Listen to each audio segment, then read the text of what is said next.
आज जैसा कि आपको पता है कि बड़ी ही इम्पॉर्टेंट केस की यहाँ हेयरिंग हुई है और उसमें जो हुकूमती लैतुलाल हैं वो आपके सामने नज़र आ रहे हैं। उसके साथ साथ दूसरी तरफ जो इस तरीके से दहशतगर्दी है वो भी आपको सामने नज़र आ रही है। जो दहशतगर्दी के मामलात इस टाइम बने हुए हैं जिससे पूरा पाकिस्तान नबर्द अज़मा है वो भी आपको समझ आ रही है। दहशतगर्दों का मतलब खौफ व हरास फैलाना होता है। इस कौम ने, इस कौम की अफवाज ने पहले भी बड़ी बहादुरी से दहशतगर्दी के खिलाफ जंग लड़ी है। इंशाअल्लाह अभी भी अगर कोई जंग हम पे मुसल्लत की जाएगी तो उसको लड़ा जाएगा। लेकिन एक चीज़ जो बहुत इम्पॉर्टेंट है वो है कि कोई भी कौम अपने लोगों की शहादत नहीं करवाना चाहती, अपने फौजियों की शहादत नहीं करवाना चाहती, अपने शहरियों की शहादत नहीं करवाना चाहती, अपनी पुलिस की शहादत नहीं करवाना चाहती, अपनी वकला, अपनी अदालतों के ऊपर इस तरह के प्रेशर नहीं लाना चाहती। इसलिए ये जहन में रखा जाए कि इमरान खान की जो एंगेजमेंट की पॉलिसी है कि बातचीत हो, तमाम फैक्टर्स के साथ बात करके इस मसले को आगे बढ़ाया जाए, पूरी कौम को एक पेज पे लाया जाए। उस पॉलिसी से आपने देखा दहशतगर्दी के खिलाफ अल्लाह का शुक्र है बहुत अच्छे रिजल्ट्स आए। अभी भी ज़रूरत है कि जो इमरान खान की पॉलिसी है उसको संजीदगी से लिया जाए और उसको लेने के लिए संजीदगी से फैसला यहाँ पर होना है। जो आइन की वायलेशन की जा रही है इलेक्शन ना करवा कर, तो इसलिए बहुत ज़रूरी है कि फौरी इलेक्शन करवाए जाएं।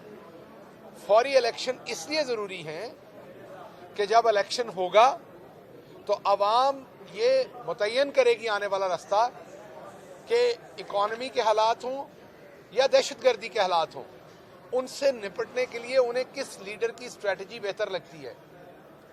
हर पार्टी अपना मंशूर सामने रखेगी, अवाम उस मंशूर में से पिक करेगी और अवाम वोट करेगी कि मुझे इस लीडर का मंशूर, इस पार्टी का मंशूर बेहतर लगता है, तो हमने इस पार्टी को वोट करना है।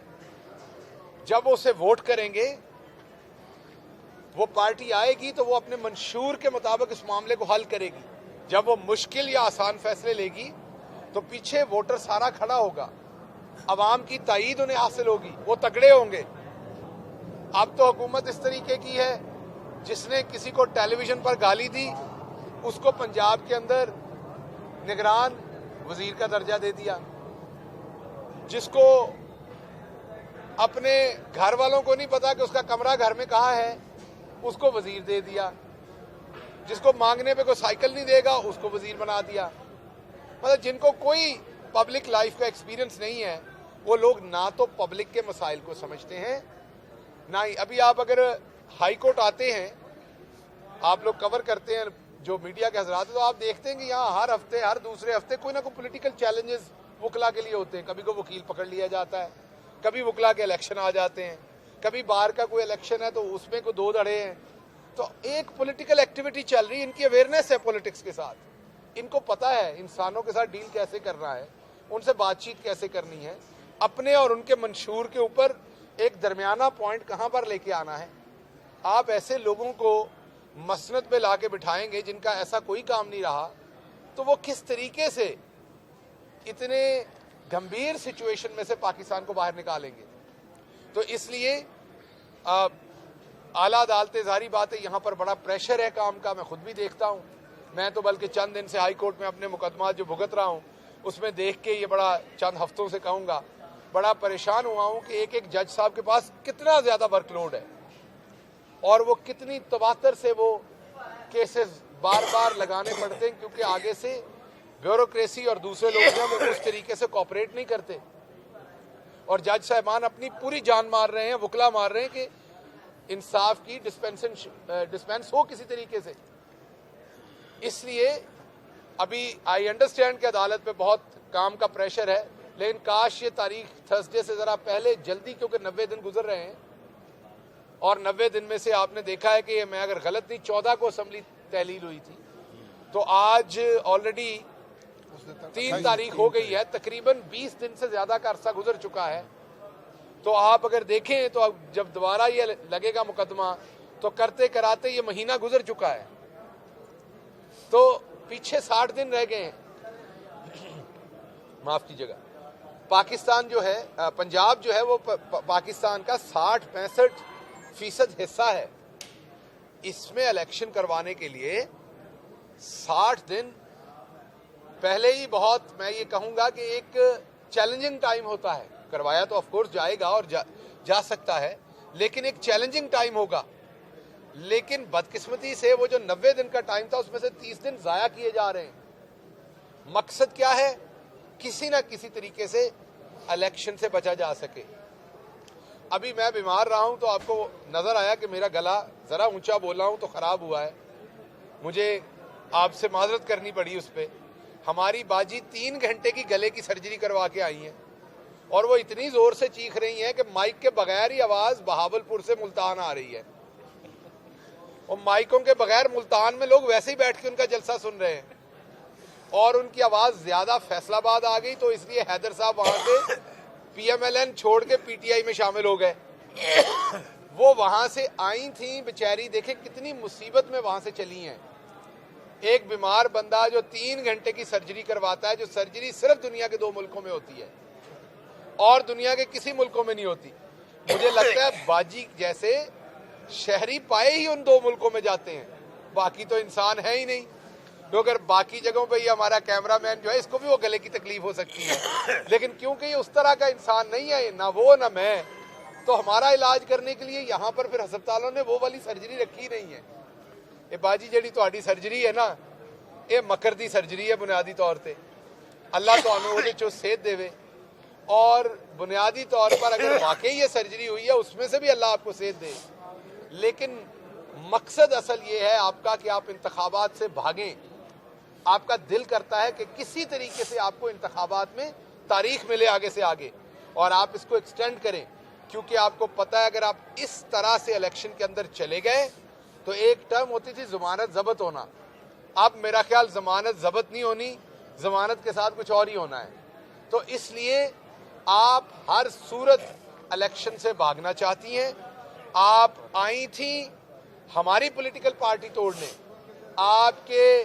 हमारी तो आप बहन हैं, हमारे लिए काबिल एहतराम हैं। आपके जैसे ही पांव पड़े पाकिस्तान में, बेचारे शाहिद खाकान अब्बासी साहब जिन्होंने एक असूली मौक़िफ़ लिया है, उन्होंने इस्तीफ़ा दे दिया।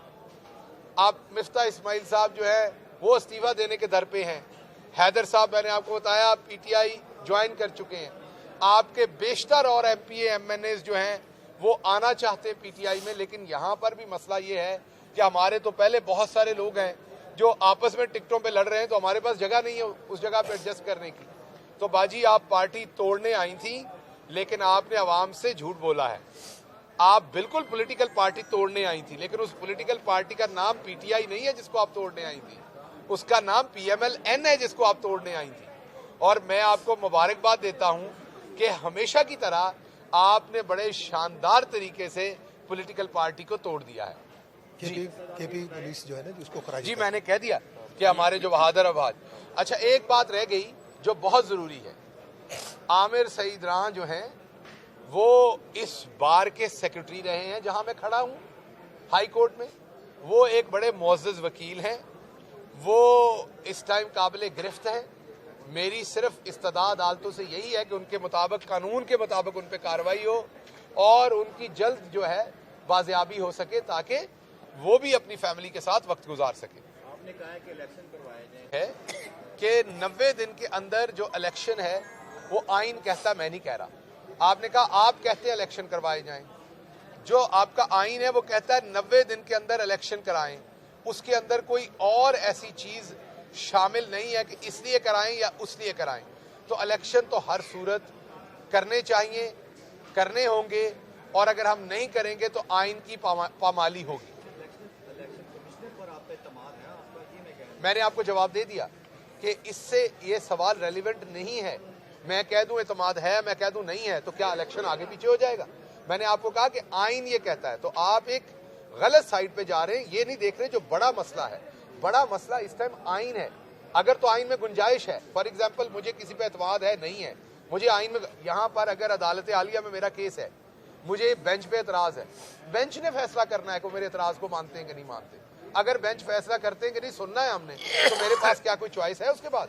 नहीं है, मुझे अपना मुकदमा सुनाना है। इसी तरीके से आइन में ये का इलेक्शन होना है। आप क्योंकि आपका इस टाइम शरारत करने का दिल है कि मैं इलेक्शन कमीशन के खिलाफ कोई बात करूं, चीफ इलेक्शन कमीशन के, और आप बजाय इलेक्शन 90 दिन में कराने के आप वो सारी बात उठा के चीफ इलेक्शन कमीशन की तरफ ले जाएं, तो ये शरारतबाजी ना किया करें। आजकल पकड़ दकड़ का मौसम है, ये PNN वालियां दी भी वारी आ जानी है, सिर्फ साडी नहीं आनी। ए सुलेमान साहब, ये तुहाडी वारी भी आनी है मेरी जान, इहने कल्ला गिल ने नहीं चुके जाना, ये सुलेमान साहब ने भी चुके जाना है। ना शरारतां करो इहो जिहियां, बाज आ जाओ तुसी। और कोई बात जी? बहुत शुक्रिया आपका।